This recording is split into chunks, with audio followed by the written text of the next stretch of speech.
You become reflective, and then you try to understand the cause of it, and that becomes ouch, moment.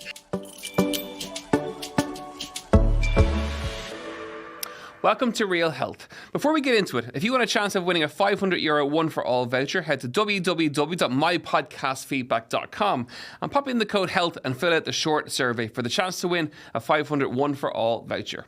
Good things happen and bad things happen, and this is a part of life. My guest today, Zen Buddhist teacher, author of The Things That You See Only When You Slow Down, international bestseller, and now Haemin Sunim has written a book titled When Things Don't Go Your Way on this very topic.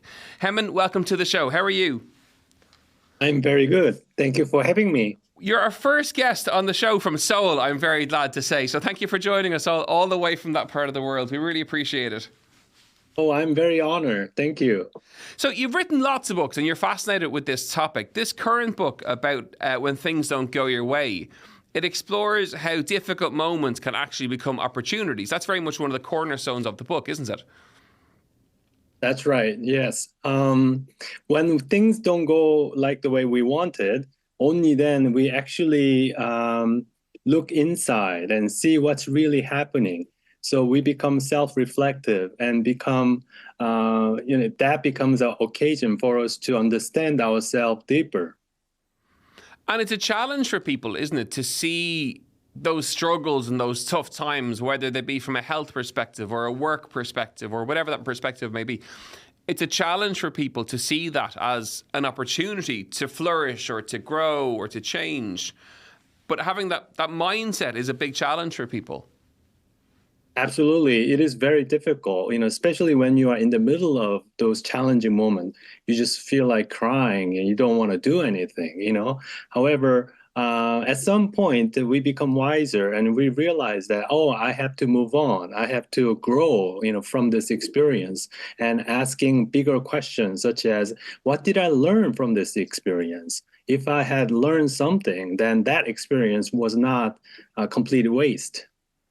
And we can learn from everything in life, that, there is no such thing as failing at something, that every experience gives us a chance to learn and to grow. Absolutely. Yes. We learn and then we grow, so I don't think there is such a thing as really a bad experience. As long as we learn something about ourselves and also learn about, some of the things that didn't work out, maybe with the same knowledge, we can apply for a new opportunity. Maybe next time I'll be able to, get things done like the way I wanted because I already failed.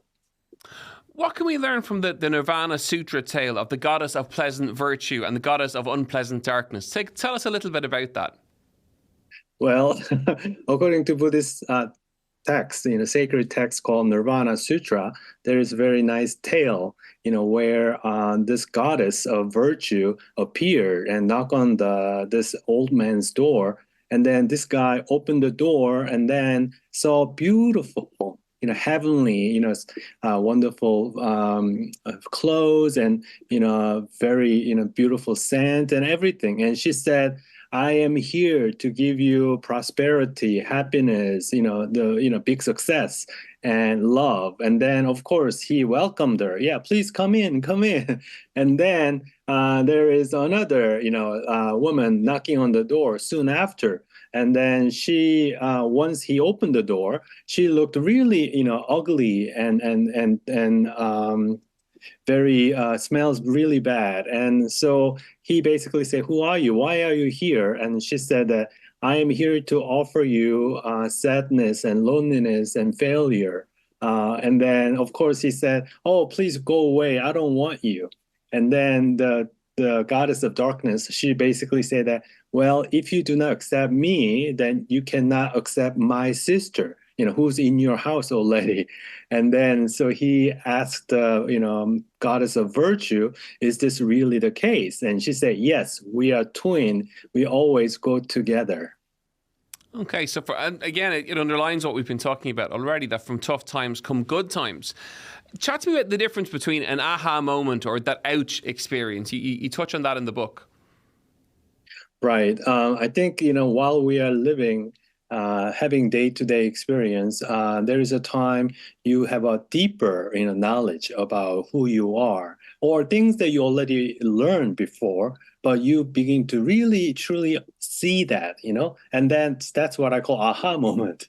Or, when you are suffering psychologically, especially, and then you become reflective, and then you try to understand the cause of it, and that becomes ouch, moment.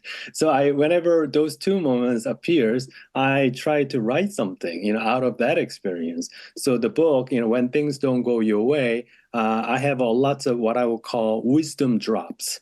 So I talked about many different short, like stanza, where people can understand the sort of the main idea of what I'm trying to say in a very easy to understand way. So I try to bring forth both moments, and then communicate with my readers. And is it fair to say that we become better at reframing experiences, that as we get older, that there's a maturity element to that, that as we age, we can look at the bigger picture. We can see that from these tough times, we can pull the positives, that, as you go through the life cycle, that you become better at that. And for people listening in, maybe who are in their 20s or maybe even in their 30s, that as you mature, you become better at acknowledging the good things that may come from this, or reflecting a little bit better and reframing how you think about things.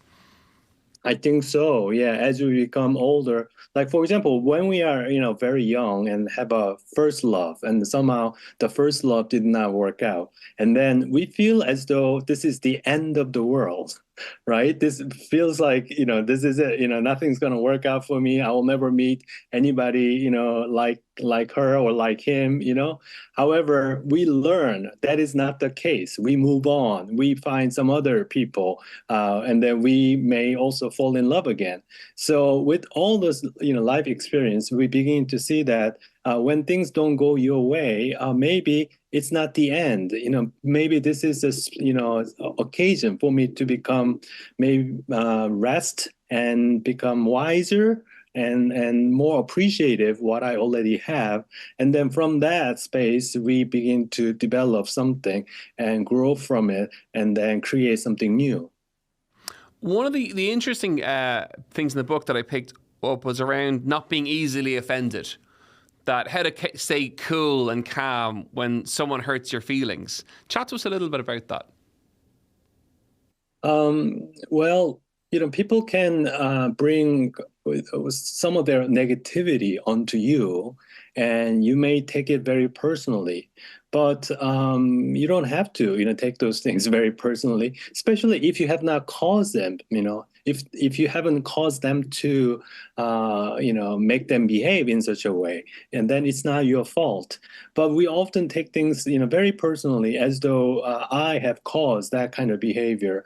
But in truth, if you can look at the big picture, you realize that maybe it has nothing to do with me. It is his very nature. Maybe that person's very nature is as such. I was doing some work down the country in Ireland yesterday, and I was in a coffee shop, and it was fascinating. There was a woman who came into the coffee shop, and she was really angry to the staff and rude to the staff. So when she got up to pay, she was having a row with the staff at the till. And I went over to the woman and stood up for the staff. And all day after that moment, it played on my mind of, did I do the right thing? But like you're saying there, I stood back from it and I realised that I wasn't the reason that this lady was rude or that she was angry to the staff. And, it's just how she was. And I think, and it made me feel like, it made me feel a lot better about the situation, even though I felt I'd done the right thing in standing up for the staff. Anyway, there we go. It's a random snippet from my strange day yesterday. Tell us a little bit about your coffee date with your colleague when you were interviewing for the role of assistant professor. Oh, okay. Well, it was my first real job, so to speak, because I finished my PhD and I was looking for teaching positions, and I was able to get the final. I became finalist for 5 different universities, mainly in the U.S. And one of the school that I really was interested in happened to be my first interview. And of course, the first interview is necessarily the best one because I have not practiced very much. However, I was so, in love with the position, the job, the location, the school, all the student that I met, all the, potential, future colleague. However, I realized that later on, when I received a phone call, basically telling me that they chose somebody else, I was completely crushed, very unhappy, and I didn't know, what I did wrong at that time. But taking a couple of days off and become really reflective, what I didn't do well, and then try to actually apply all those lessons that I learned to my next interview. And eventually I was able to get the job that I really wanted as well. And so I think we learn from our own mistakes. And the key thing there is that every step in that process is a learning curve. So the first TV interview I ever went for a TV show, I didn't get it because I was too young. And then when the second TV show came up, I went for the audition and I had the experience from the first time. And then I got the second audition because of the fact I'd been through that process. I'd learned from the first process of the mistakes I had made, of the things that I have made. And that enabled me to get the second one. So when people have those tough times, that remember, all those things will help you in the future. Oh, absolutely. Such a beautiful story. I really like that. So introduce me to the concept of the many me's, the inside of me. I'm fascinated by that. Well, there are two kinds of me within us. That is me that I really want to be, and then another me that the society or your parents want you to be. So these two me's, me of me or me of others, they are in a way always in conflict with each other. And they are, because you have to think about your own responsibility, maybe you have a family that you need to take care of, and all the things that you really wanted to do. Maybe you want to become an artist, a musician. However, that's not what your parents want you to do. So you have to, negotiate between the two. You cannot just completely just become me or me. Then if you do that, then you're going to basically burn a lot of bridges and a lot of unnecessarily hurt your close relationship. On the other hand, you cannot just completely live, according to other people's expectations and just become the me of others, because in that case, you will not become very happy, and you will not become so authentic. So the challenge is to negotiate and balance between these two, your responsibility and your innate talent and innate drive. And that is a big challenge for people who are listening in, who maybe a partner wants them to behave a certain way or do a certain job, or a parent wants them to do a certain job, or even a manager maybe wants them to do that version of me that you talk about.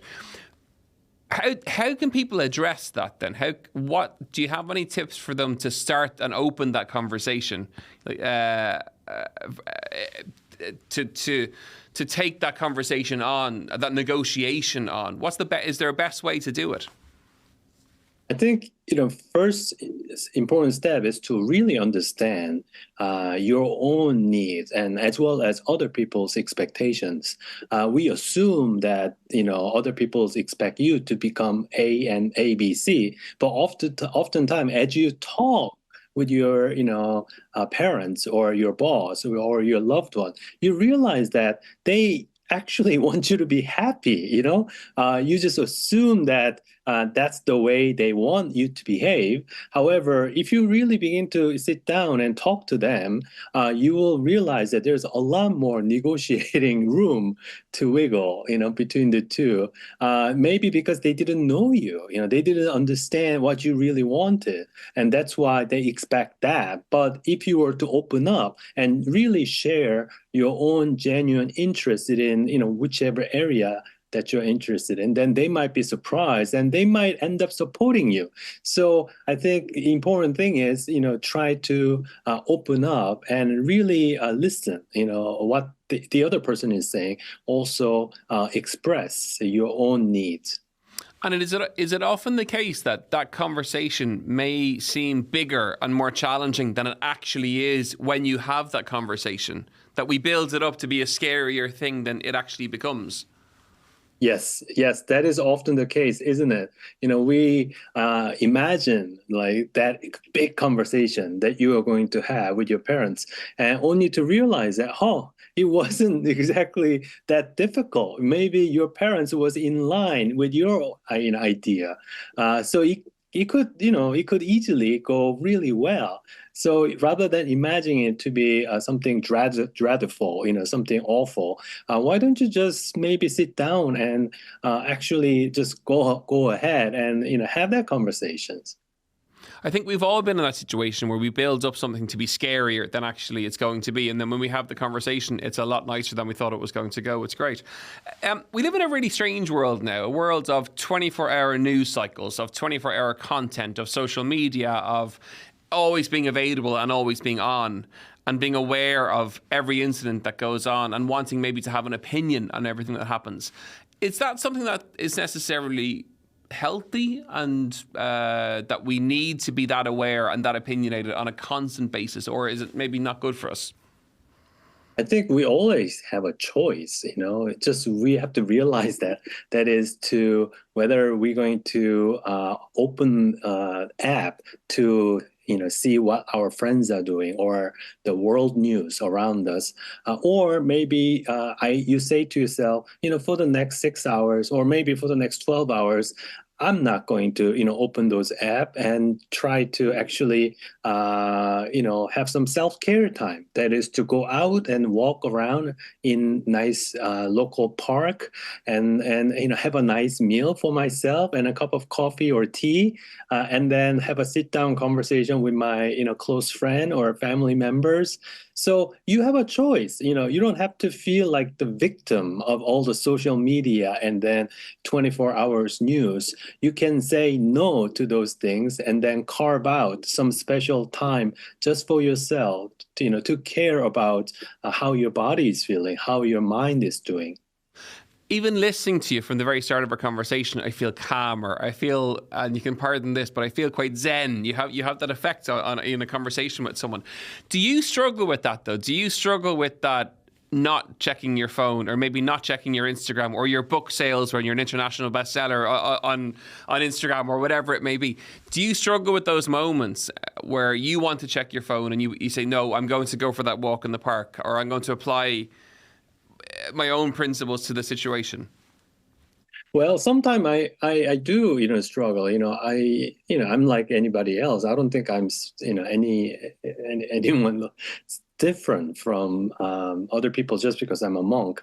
However, I do see the benefit of making a plan, checking and saying to myself, I'm not going to check my phone for the next 6 hours. And the benefit of that is, peace of my mind. I don't have to be bombarded with all this new informations, overwhelming news. It is not to say that you become willfully ignorant. I think we have to be aware of what's happening, but at the same time, you also have to be aware of what's happening in your mind. If your mind is just too overwhelmed and unhappy, always comparing yourself with others while looking at other people's social media, then stop. Don't do it. I you make it sound so simple for people. I can hear our listeners listening in saying it's not that easy, but it is that easy, and absolutely it is. And you simplify it to it is a choice. Just don't do it. It's great. SBCH. Talk to me about the acronym. What that stands for. It is, rather than looking for some big moment for us to feel happy, I'm advocating small but certain happiness, small but certain happiness. That is, small activity that you engage in, whether you are having a nice cup of coffee and then really savoring that moment, or you go to your favorite, museum or park, wherever, and then you really enjoy the moment. And those kind of moments can become your happiness, your happy moment. People often think that I will become really happy and relaxed only when I achieve something great, something I get promoted, huge promotion, or I go to the university of my dream, or I marry, or I have my first child, or something, and move into the dream home. Only then I will become happy. But we don't need to delay our happiness. We can just look for some small act. Intentionally, you look for joy, whether you are sitting down with your friends and talking, having a nice sandwich together in outside in a beautiful, under, sunlight, or one of my, favorite things to do is to go to a local bakery and smell the wonderful bread, and then pick up, a couple of bread that I really like, and then, I go and maybe, share that bread with my friends or coworker. Those kind of moments can, become our happy moment. And in other words, we don't have to wait. So yeah, it's the small pleasures that can give us so much pleasure. It doesn't have to be the big thing like the car or the house or whatever it may be. One of the really interesting things that you said in the book was the ability to restore estranged relationships with the practice of mindful meditation. Talk us through that, because it's a big statement. Could you please repeat what you just Yeah, said? absolutely. One of the big statements, or one of the big elements of the book, was that you talk about the ability to restore our estranged relationships with the practice of Ah, mindfulness meditation. Talk us through that a little bit. right, right. Like sometimes we do have this, our close relationship become not very close anymore, especially with our, relatives or family member. And sometimes, between son and father, or, mother and daughter, like those kind of used to be really close. However, we become estranged, we are no longer together so much because we've been hurting each other.